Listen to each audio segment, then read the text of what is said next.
What is going on, guys? Matt Downs with Daily Grind Fantasy Sports to help give you the edge for this 5-game NBA slate. Cannot wait to break it down. This video is officially sponsored by Jock Market.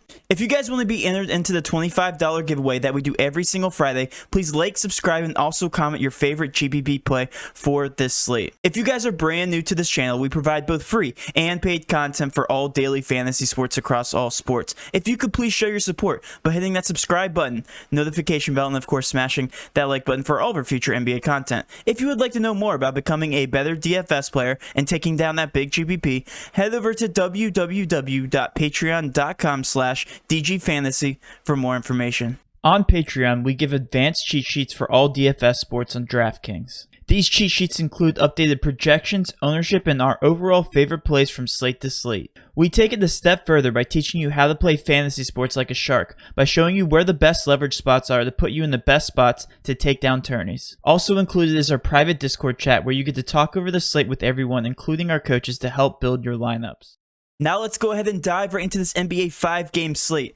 Today is weird, guys. We actually don't have too much injury news to hone in on for the very first time in I feel like a while. So I feel like we're going to be waiting for some injury news to come out a little bit later on in the day. You guys can show up to our live stream for any slate breaking injury news. But right now, there's really not too much going on. Right now, let's go ahead and start with the Toronto game. Anunoby is questionable. If he is ruled out, that's going to give a slight bump to some other guys. Kyle Lowry is also questionable right now. If he is held out due to rest, that will give a bump to some of these Toronto Raptors. With Boston right now, Langford and Smart is out. With Miami, Bradley, Dragic, and Silva are out. With Houston, Exum and Wood are out. With Indiana, LeVert and Warren are out. With Detroit, we have Hayes and Okafor out for these guys. Orlando, Michael Carter-Williams and Aaron Gordon are out. And with Golden State, we have Looney and Wiseman, the big guys who have been out for a while for these guys. And then last but not least, the Philly-Portland game, the highest paced game on the slate. Just Mike Scott out for Philly. And then for Portland, we have Collins, McCollum, and Nurkic all out for those guys. So let's go ahead and start with the very first game here. We have Dragic out, so that does give a slight boost to some of these guys in Miami. Right now, Jimmy Butler has the highest usage rate on the team at 26.5%. And he also averages 1.33 fantasy points per minute with these guys off the court. Bradley, Dragic, Silva, kind of obvious with when you take a usage guy like Dragic off the court. Some of these guys, the ball handlers, do get some usage boosts. Jimmy Butler being the biggest benefactor. Bam Adebayo also is the second highest right now, 26.1% usage and also a 1.25 fantasy point per minute boost. But other than those two guys, it really doesn't impact people too much. As you can see, a slight usage boost across the board with some of these role players, but Dragic really only impacts Jimmy Butler. Jimmy Butler I do like for GPPs. This is a soft matchup for Miami going against Houston. He's $8,400 and has been doing very, very well. Has hit value literally every single game, so I do like him. I think he's more GPP viable. Right now we don't have ownership available for these guys, but I can only expect he's going to be relatively lower owned. Kelly Olynyk at 5K is showing a 5.4 point per dollar value according to our projections as well. Projected in 27 minutes, so don't mind these guys, but just GPPs for the Miami Heat. With Houston, we take Christian Wood and Exum off the court. That does give a slight usage bump to John Wall. John Wall projected in 33 minutes. We have him pinned right now at a 5.7 point per dollar value. If we go over to the usage chart, he does get a slight usage boost and averages 1.25 fantasy points per minute. The one thing with John Wall is he's not coming off a minute restriction yet. He did play 34 minutes last game, but they're not letting him off the leash quite yet. 7.1K, yes, it's a relatively safe price tag, but if you're looking for sheer upside, I'm going to want guys that are going to be playing full minutes. Another guy I want to touch base on, a guy that's burned everybody in cash games the past 2 nights, DeMarcus Cousins, 27 minutes projected right now, averaging 1.32 fantasy points per minute. Still a solid play, a 5 point per dollar value. His price tag did go down, so I do like him a little bit more now, but I don't necessarily think you need him in cash, especially in this matchup versus the Miami Heat. All of these other guys are going to be just GPP options for me. Houston, just GPP for me, and then Miami, same thing as well. This matchup is a 218.5, which is tied for the lowest over-under on the slate. Going over to Toronto right now, Nobi is questionable, and Kyle Lowry could sit a back-to-back just due to rest. If he is held out, that's going to give a slight usage boost to a lot of these guys. specifically going to be Van Vliet. Siakam's going to get a nice little boost, projected at 36 minutes right now. So we will revisit this team the closer we get to lock. On live stream, we'll definitely be paying attention to the Toronto Raptors, but right now, not too much going on for them. Switching over to Boston, Marcus Smart is still out for these guys, so let's go ahead and take a look at the usage board.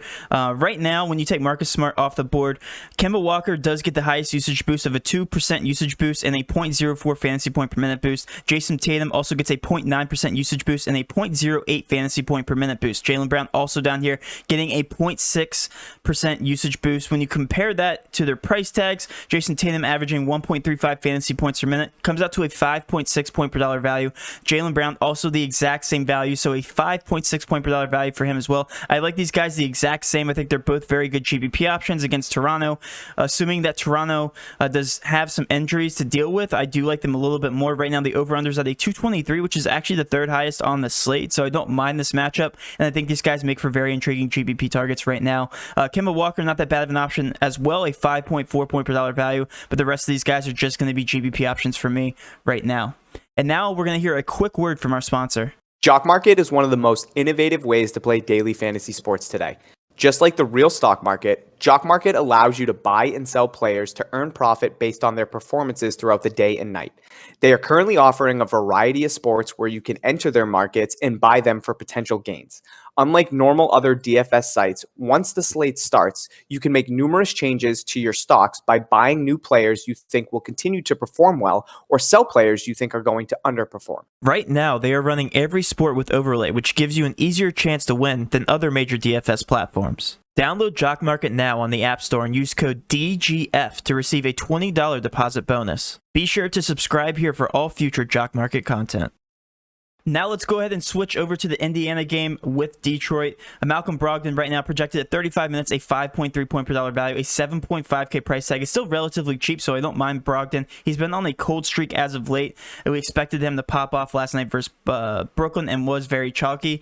Did not meet our expectations, so hopefully for a bounce back game tonight, Brogdon can definitely step up, projected 35 minutes. Turner also 6.2K, a 5.3 point per dollar value, and also Sabonis. All these guys are going to be more GPP options just because of the low over-under against Detroit. Any team that plays Detroit is in a pace-down spot. Switching over to Detroit, still don't mind the price tag on Jeremy Grant. I do like it. $7,400 has easily covered that price tag and got a price bump here off of the $7,000 price tag that he was last slate. So I do like him. I think he's going to be relatively chalky just because of his price tag.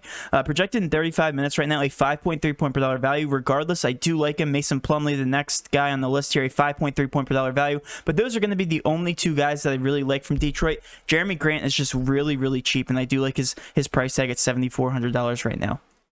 Switching over to Orlando, we still have some injuries from Orlando. Michael Carter-Williams and Aaron Gordon are still out, so that does give a slight usage bump to Vucevic. Vucevic, a 1.47 fantasy point per minute player and a 32.2% usage rate guy with these guys off the court. I absolutely love him tonight in a soft matchup, still 9.4K. This guy does look like he's expensive on the surface, but showing a 5.5 point per dollar value in a very, very soft matchup versus Golden State Warriors. One of my favorite plays to target on the entire slate. I would not let that price tag scare you.